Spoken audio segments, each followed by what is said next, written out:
दोस्तों, मैं एडवोकेट अनिल शुक्ला आप लोगों को आज परिवार न्यायालय के बारे में बताने जा रहे हैं कि हमारे देश में पारिवारिक समस्याओं से संबंधित मुद्दे अधिक होने की वजह से परिवार न्यायालय अधिनियम 1984 के तहत विभिन्न राज्यों में परिवार न्यायालयों का गठन किया गया, क्योंकि बहुत बड़ी समस्याएं, बहुत बड़े मुकदमे, इतने ज़्यादा मुकदमे हो गए कि परिवार न्यायालय अधिनियम 1984 लाना पड़ा और प्रत्येक राज्यों में परिवार न्यायालय खोलने का गठन किया गया।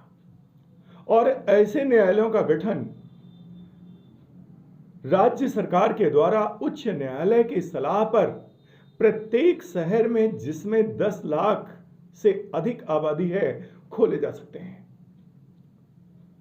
दोस्तों, आज लगभग हर जिले में परिवार न्यायालय आपके लिए है और आप जानते हैं कि आज आधे में अधगर, बाकी में सब घर। आप देखते हैं जितने और मुकदमे हैं, अगर देखा जाए तो रेशियो लगभग 40 से 50% के आसपास परिवार न्यायालय में बोझ आ रहा है। आज भी देखेंगे परिवार न्यायालय में भीड़ बहुत लगी हो गई। दोस्तों, परिवार न्यायालय में हमारी लड़कियों के ऊपर हुए अत्याचार,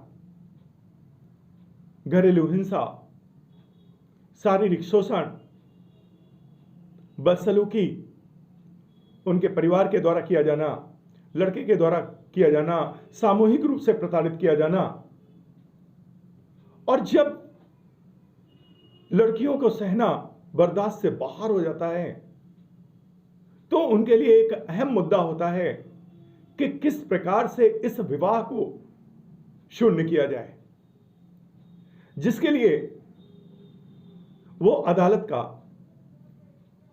रास्ता अपनाती है।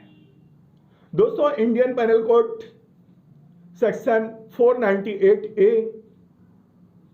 304B, इधर हम देखते हैं कि हमारी घरेलू हिंसा अधिनियम 2005 जो अस्तित्व में लाया गया, उसकी धारा 43 की 43 की धारा 1, 4, 5, 10, 12, 14, 16, 17, 18, 19, 20, 22, 21, 24 किसके तहत क्या करना है, कैसे मुकदमा रेज करना है, घरेलू भत्ता, गुजारा भत्ता, यानी किस तरीके से वो परित्यक्ता, वो महिला अपना अगला जीवन यापन करेगी, तो उसके लिए मुख्य रूप से विवाह को शून्य घोषित करना ही हमारे परिवार न्यायालय का मुख्य काम होता है। किस प्रकार से उनका अलगाव किया जाए, यानी न्यूलिटी ऑफ मैरिज, यानी किस प्रकार से विवाह को शून्य घोषित किया जाए, यानी न्यूलिटी ऑफ मैरिज, यानी विवाह को अस्तित्व विहीन किया जाए। कानूनी अलगाव यानी लीगल सेपरेशन, यानी जिससे किसी प्रकार की कोई दिक्कतें और ना आए। तलाक, डाइवोर्स, यानी पति पत्नी के बीच जो मामले हैं उनमें क्या हो सकते हैं, उनकी प्रॉपर्टी, संपत्ति, किस प्रकार से पत्नी का हक उस पति से उसको दिलाया जाए। अगर नाबालिग बच्चे हैं तो उनका संरक्षण कौन करेगा, उसका मूल्य कौन पे करेगा। महिला यदि विवाह नहीं कर रही है, दूसरा विवाह नहीं कर रही है, उसका गुजारा भत्ता कैसे होगा। जब तक वो अपने सेल्फ, अपने पैरों पे न खड़ी हो, तब तक उसको गुजारा भत्ता देना होगा। तो दोस्तों, हमारे परिवार न्यायालय में लड़की को संरक्षण हेतु यह व्यवस्था की गई है। आज देख रहे हैं कि 2019 में 4,05,881 केसेस आए हैं। Most cases of crime against women, most cases of crime against women कितने में? 4,05,861। दोस्तों 2018 के केसेस में 7.5% की वृद्धि हुई। कारण बहुत बड़ा है, लोगों के दोहरे दोहरे चेहरे, बहुओं को बेटियों की तरह न समझना, दूसरों के समक्ष दिखावे जैसा व्यवहार करना,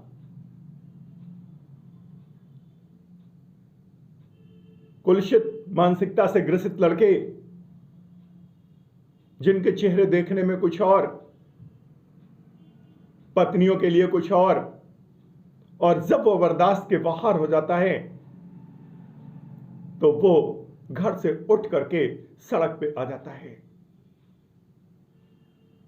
आप देखते हैं बड़े बड़े घरानों में देखते हैं कि बड़े आराम से डिवोर्स हो जाते हैं, बड़े आराम से जितने भी नामचीन आदमी हैं वो आधी प्रॉपर्टी पत्नी को दे देते हैं और 13B के तहत जाकर के कोर्ट में दोनों की सहमत से तलाक हो जाता है, लीगल सेपरेशन हो जाता है, न्यूलिटी ऑफ मैरिज हो जाता है और दोनों अपने आराम से सुख चैन से चलने लगते हैं। वो अपना कैरियर देखता है, वो अपना कैरियर देखता है कि यानी किसी भी प्रकार से हमारे मतभेद हैं तो हमारी लाइफ डिस्टर्ब ना हो।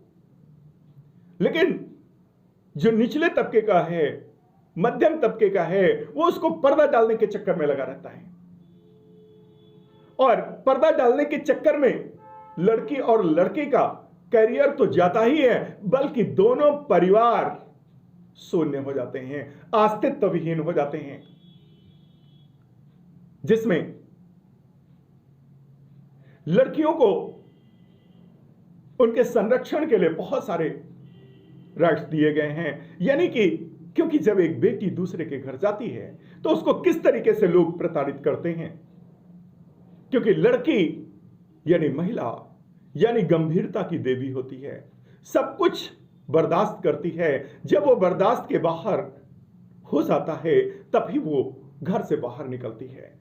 तो दोस्तों यही हमारा परिवार न्यायालय है यानी फैमिली कोर्ट है जो हमारे हर जिलों में है और हमारे यहाँ हर संडे को परिवार संबंधी मुकदमे सुनवाई के लिए कुछ शुल्क परामर्श दिए जाते हैं। उसके लिए कभी किसी प्रकार की कोई दिक्कत है तो आप संपर्क कर सकते हैं। धन्यवाद।